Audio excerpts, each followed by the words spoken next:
Visakhapatnam steel plant privatise చేస్తే పోరాడతాడంట. ఎవరు చెప్పాడా నిన్ను పోరాడమని? ఎవరు ప్రైవేటైజ్ చేస్తారా?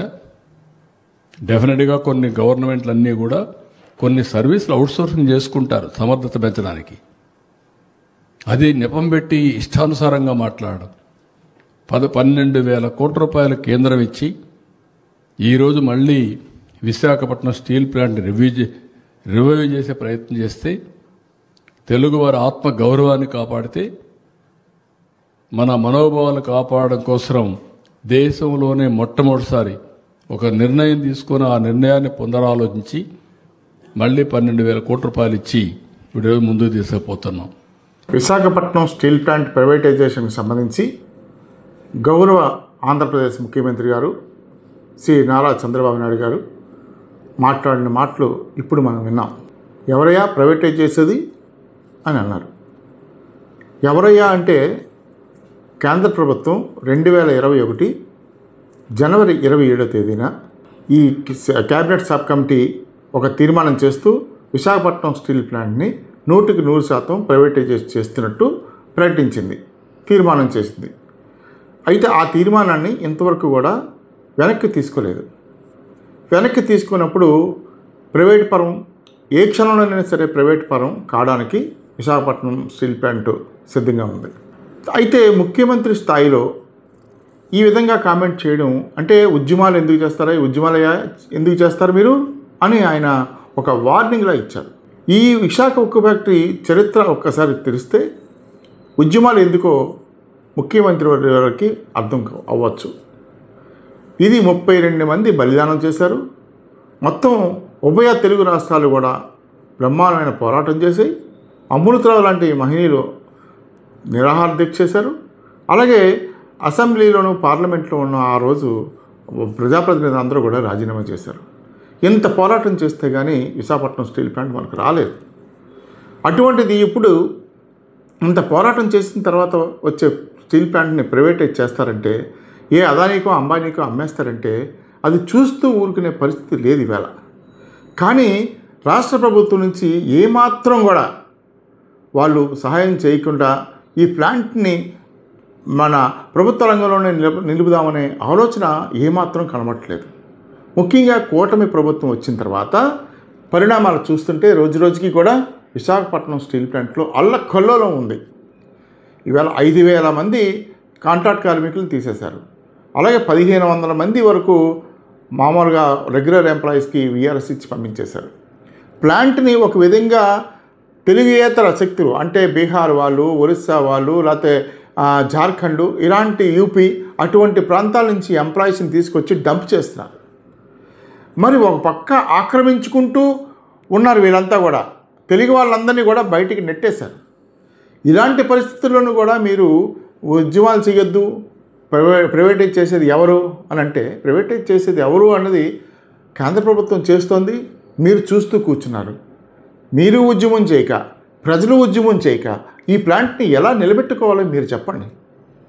ఇవాళ మీరు 4 సార్లు ముఖ్యమంత్రిగా చేశారు.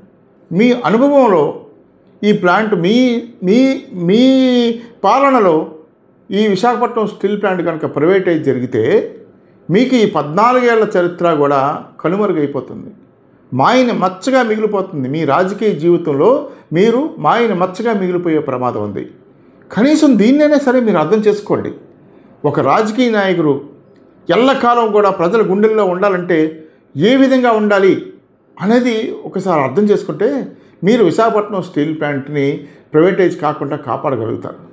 అది మీ ముందు ఎందుకంటే రాజకీయ జీవిత చరమాంకంలో ఉన్న మీరు ఈ విషయాన్ని తప్పకుండా సరే గమనించాల్సిన అవసరం ఉంది. తెలుగు ప్రజల కోసం మేము ఏం చేసామయ్యా అని మీరు గుండెల మీద చేసుకొని ఆలోచించినప్పుడు విశాఖపట్నం స్టీల్ ప్లాంట్ని నేను కాపాడానని మీకే కాదు ప్రజలందరూ కూడా గుర్తుపెట్టుకునే విధంగా మీరు వ్యవహరించాలి. కానీ ఈ విశాఖపట్నం స్టీల్ ప్లాంట్లో ఈవేళ చూస్తే చాలా దుర్మార్గమైన పాలన జరుగుతుంది. పెర్మనెంట్ సీఎండీ లేడు. ఒక ఇన్ఛార్జ్ సీఎండీ ద్వారా అరాచకాన్ని అక్కడ సృష్టించారు.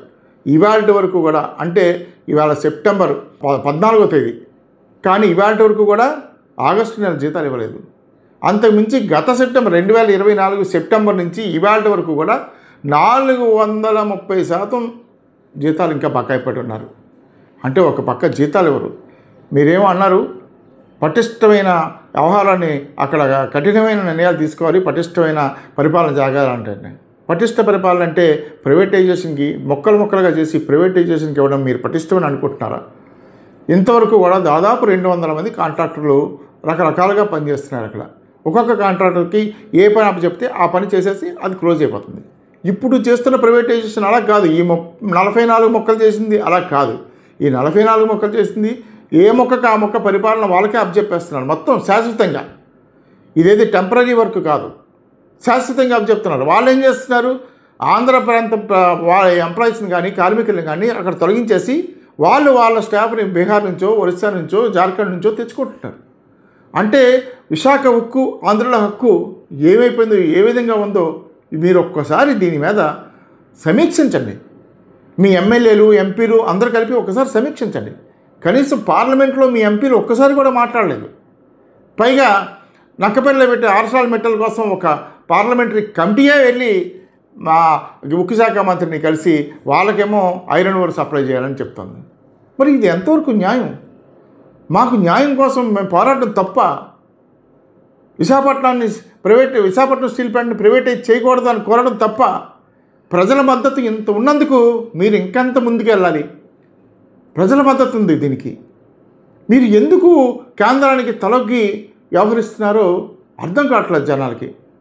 ఒక్కసారి మీరు చాలా అన్నిట్లోనూ కూడా మీరు టెక్నికల్గా బాగా సౌండ్ కనుక, టెక్నాలజీలో బాగా ముందులో ఉంటారు కనుక మీరు ప్రజాభిప్రాయ సేకరణ చేసుకోండి. ఒకసారి మీ మీద ఎన్ని విమర్శలు వస్తున్నాయో, విశాఖపట్నం స్టీల్ ప్లాంట్కి సంబంధించి మీరు సరైన నిర్ణయం తీసుకోవట్లేదు అని ప్రజలు ఎంత చీకొడుతున్నారో ఒక్కసారి మీరు చూసుకుంటే మీకు పరిస్థితి అర్థమవుతుంది.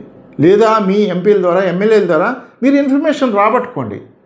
కానీ తెలుగు ప్రజలకి మాత్రం ద్రోహం చేసే వ్యక్తిగా మాత్రం మీరు మిగిలిపోకూడదని మా కోరిక.